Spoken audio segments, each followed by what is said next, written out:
Eu sou Mário Persona e essas são as respostas que eu dei aos que me perguntaram sobre a Bíblia. Sua dúvida é se, por Jesus ser a propiciação pelos pecados de todo o mundo, isto não significaria que todos seriam salvos no final. Vamos ver a passagem que gerou essa dúvida. 1 João 2, de 1 a 2. Meus filhinhos, estas coisas vos escrevo para que não pequeis. E se alguém pecar, temos um advogado para com o Pai, Jesus Cristo, o justo, e ele é a propiciação pelos nossos pecados, e não somente pelos nossos, mas também pelos de todo o mundo. Fecha aspas, termina aí a passagem. A passagem deve ser lida em 3 partes. Primeiro, Jesus é o advogado dos que foram salvos por ele, intercedendo por eles diante do Pai. Por isso ele fala, temos um advogado. Segundo, ele é a propiciação pelos pecados dos salvos por ele. Isto é, ele pagou o preço devido por nossos pecados. Nós, os salvos por Cristo. Por isso ele diz nossos pecados, o apóstolo aí. Terceiro, ele é a propiciação pelos pecados de todo o mundo. Porque a sua morte tem capacidade para salvar a todos os homens, no sentido do preço pago ser universalmente abrangente. Entenda que propiciação é sempre ao lado de Deus, no que diz respeito à morte de Cristo. Deus foi plenamente satisfeito pelo sacrifício da cruz, podendo assim ser propício para com todos os pecadores. Todas as demandas divinas concernentes ao pecado foram satisfeitas ali na cruz. E efetivamente, Jesus é o Cordeiro de Deus que tira o pecado do mundo, conforme João Batista havia anunciado. Agora, se essa provisão irá ou não atender ao pecador individualmente, a cada pecador individualmente, isso é outra história.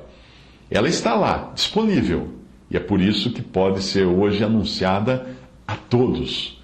É o mesmo sacrifício que atendeu também para a salvação, até mesmo os que existiram antes de Cristo morrer. E é o que Paulo fala em Romanos, mas apenas para quem tem fé em Jesus. Os que morreram antes morreram crendo que Deus proveria uma solução para o pecado, por se reconhecerem inaptos para se salvarem por suas próprias justiças. Vamos ver Romanos 3, 25 a 26, ao qual Deus propôs para propiciação pela fé no seu sangue, para demonstrar sua justiça pela remissão dos pecados dantes cometidos sob a paciência de Deus, para a demonstração da sua justiça neste tempo presente, para que ele seja justo e justificador daquele que tem fé em Jesus. Nesta parte, o assunto em Romanos é propiciação, ou seja, a provisão do ponto de vista de Deus, uma provisão suficiente para salvar a todos. Porém, mais adiante, o apóstolo irá falar de substituição, e é aí que se trata de uma questão individual. Cristo só substituiu no juízo, ali na cruz, aqueles que creem nele. E para esses, a obra completa inclui a justificação, não apenas a propiciação. Ao crer em Jesus, você é perdoado e justificado. Perdão é o juiz considerá-lo livre por alguém ter pago a sua conta.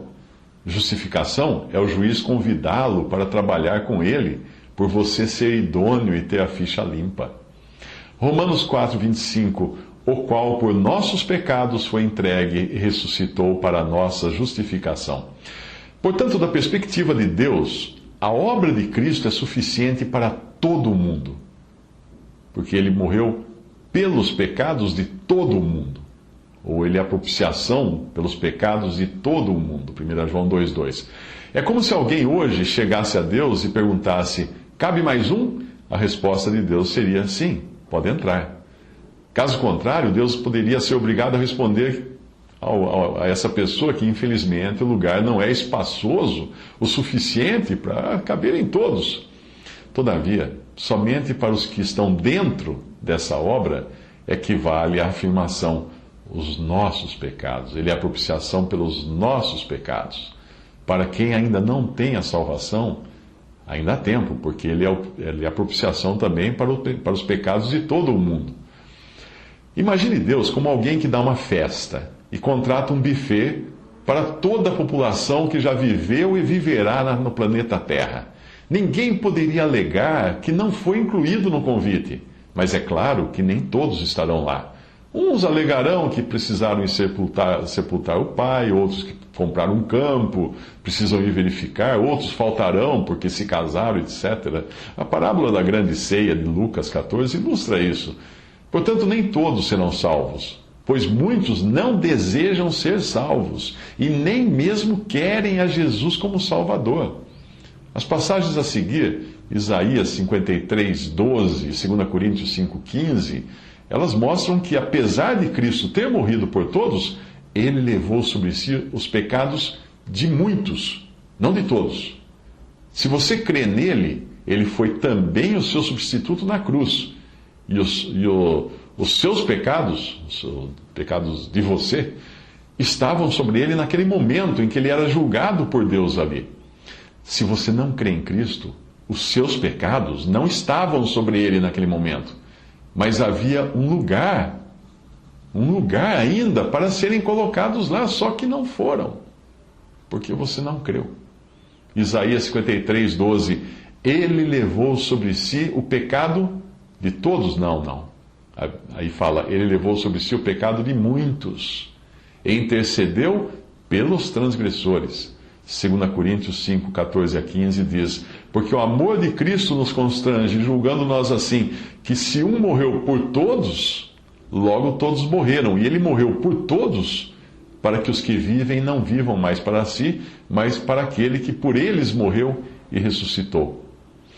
O versículo 14 desta passagem significa também que na cruz, Jesus pôs um fim ao homem no seu estado natural proveniente de Adão.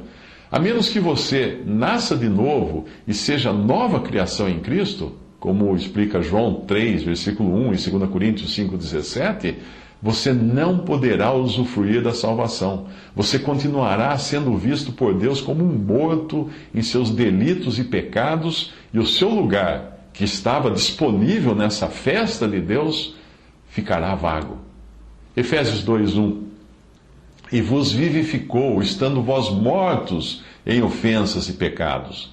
João 3, versículo 6. O que é nascido da carne é carne, o que é nascido do Espírito é Espírito. 1 João 4, 10. Nisso está o amor, não em que nós tenhamos amado a Deus, mas em que Ele nos amou a nós e enviou seu Filho para propiciação pelos nossos pecados.